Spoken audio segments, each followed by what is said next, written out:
આજ તો શેરીમાં આવી ગયા છે ગજાનન. છોકરાઓ બધા ઉમટી પડ્યા છે ગજાનનને જોવા, એટલે અમે પણ હું અને કેશી પહોંચી ગયા ગજાનનને જોવા. બધાએ ફરતા ફરતા ભેટ આપી, ફ્રૂટ આપ્યું અને શાકભાજી આપ્યું. ગજાનને તો શાકભાજીનો આહાર કર્યો અને ભેટને તેના માલિકને આપી દીધી.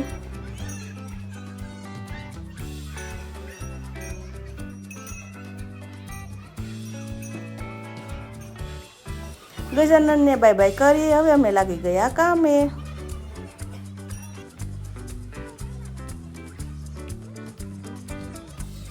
મિત્રો, જય શ્રી કૃષ્ણ, જય દ્વારકાધીશ. કેમ છો બધા? મજામાં ને? આજના નવા બ્લોગમાં તમારું હાર્દિક સ્વાગત છે.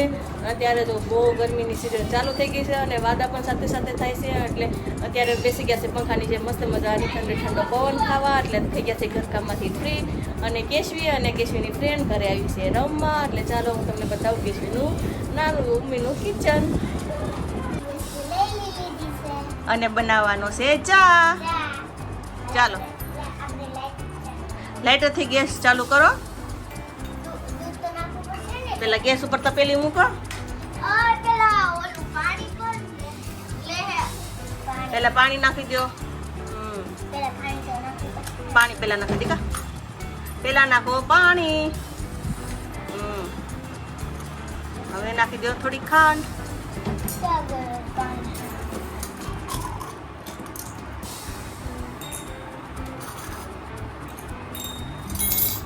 અને બીજું શું નાખવાનું?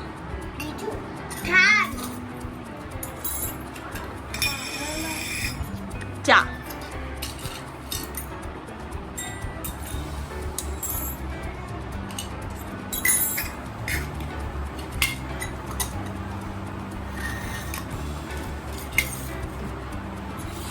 હવે મળી છે ચા ઉકળવા, તો નાખી દો દૂધ.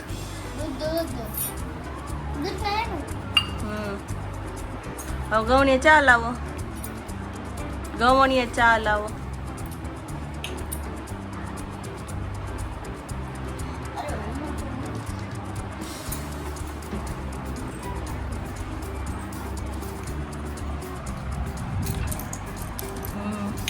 આપણી ચા ગળાઈ ગઈ છે. ચા આપણી બનીને થઈ ગઈ છે રેડી. હવે કરીએ સર્વ.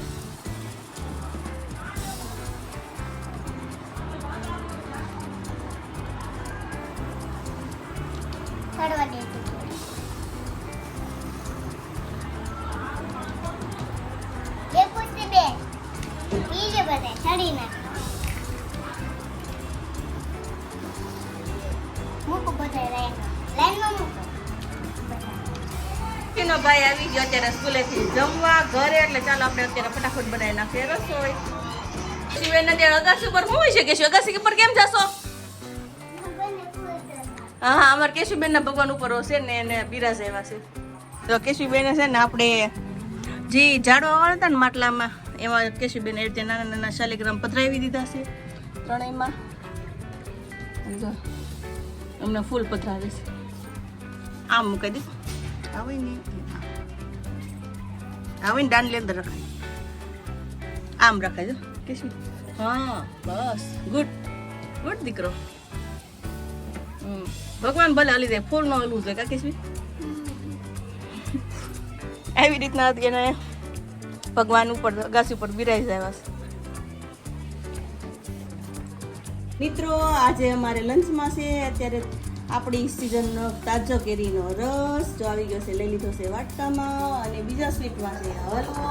કાલે આખી થાળી ભરી હતી ને અત્યારે બપોર થતા આટલો થઈ ગયો અને સાંજ મને નથી લાગતું કાંઈ વધશે. અને બીજું આજે શાકમાં છે તુરિયાનું શાક, રોટલી અને અથાણાની વાત કરીએ તો ગુંદાનો સંભારો, મસ્ત મજાની શેકેલી મેથી નાખેલો અને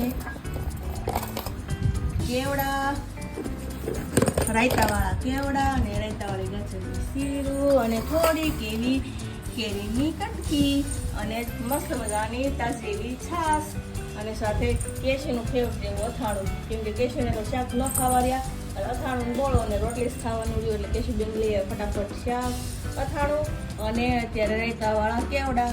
એટલે ચાલો ત્યારે અમારી સાથે લંચ કરવા. તો કેશી ચાલો લંચ કરવા. કેવડા એકવાર જરૂરથી આવજો, બહુ મજા આવી જશે. ગણપતિ બાપા મોરયા. હા, ગણપતિ બાપા મોરયા. તો અત્યારે વાગી ગયા છે ઘડિયાળમાં 4 અને જો કેશુબેન ચાકરી મસ્ત મજાના બેસી ગયા છે ગ્રીલે. અત્યારે છે ને જાગી કેશુબેનને છે ને રેડી કરી અને થઈ ગયા છે ફ્રી અને બનાવવાનો છે મુખવાસ. એટલે મુખવાસ માટે મેં પલાળી દીધા છે તલ. મસ્ત મજાના આપણા તલ પલળી ગયા છે. હવે એમાં ફેરવી નાખીએ બ્લેન્ડર એટલે ફોતરા ઉખડી જાય.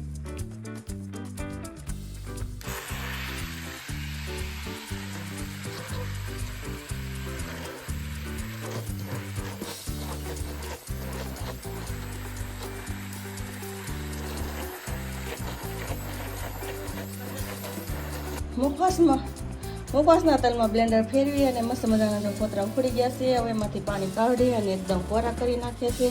હવે આપણે એમાં નાખી દઈએ લીંબુ, મીઠું અને હળદર. એટલે મસ્ત મજાનો આવી જાય હળદરનો પીળો પીળો કલર. હળદર, મીઠું અને લીંબુ નાખી અને સરસ મજાના આપણા તલ થઈ ગયા છે પીળા પીળા રેડી. તલને લાગી ગયો છે પીળો કલર મસ્ત મજાનો. હવે થોડીક વાર રાખી અને આપણા તલ શેકવા માટે થઈ જશે રેડી. ગેસ ઉપર મૂકી દીધું છે લોયું. હવે કરી દઈએ ગેસ સ્ટાર્ટ.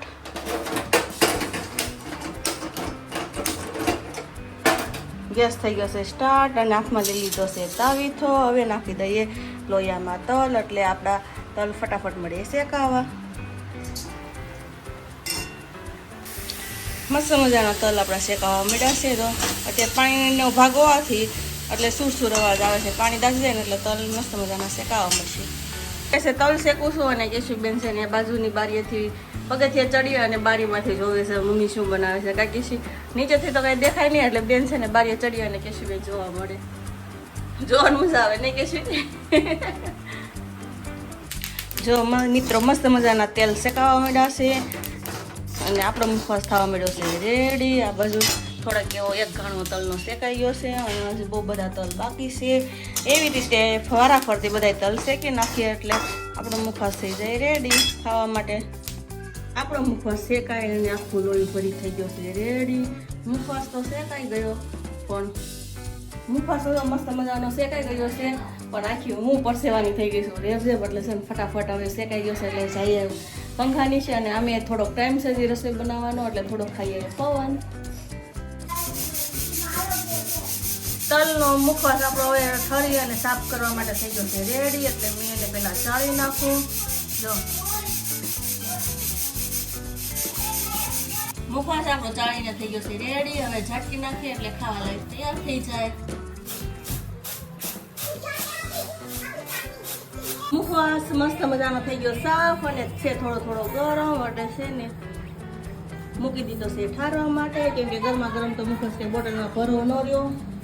ચોળીનું શાક હજી તો રસોઈ તો સ્ટાર્ટ કરી નથી. સ્ટાર્ટ થાય છે ત્યાં તો વિરલ આવી ગયા ઘરે કેમ કે વિરલનો છે ને ઓફિસનો ટાઈમ છે વહેલો એટલે બનાવી નાખીએ ફટાફટ રસોઈ. કા વિરલ ભૂખ પણ લાગી છે.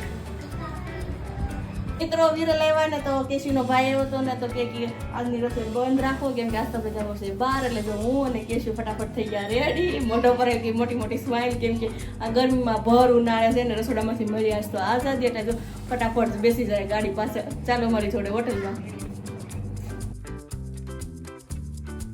પીને આવતા રહ્યા ઘરે. એટલે ફટાફટ પહેલા તો છે ને મુખવાસને બોટલ ભરવાનું કામ કર્યું. મુખવાસને ભરી દીધો બોટલમાં અને મેળવવાનું હતું દૂધ એટલે દૂધને લઈ લીધું તપેલીમાં. એટલે ફટાફટ ગરમ કરી અને મેળવી દઈએ અને થોડાક મુખવાસના વાસણને એવું પડ્યું છે એટલે ઘરનું કામ પતાવી અને થઈ જાય નવરા.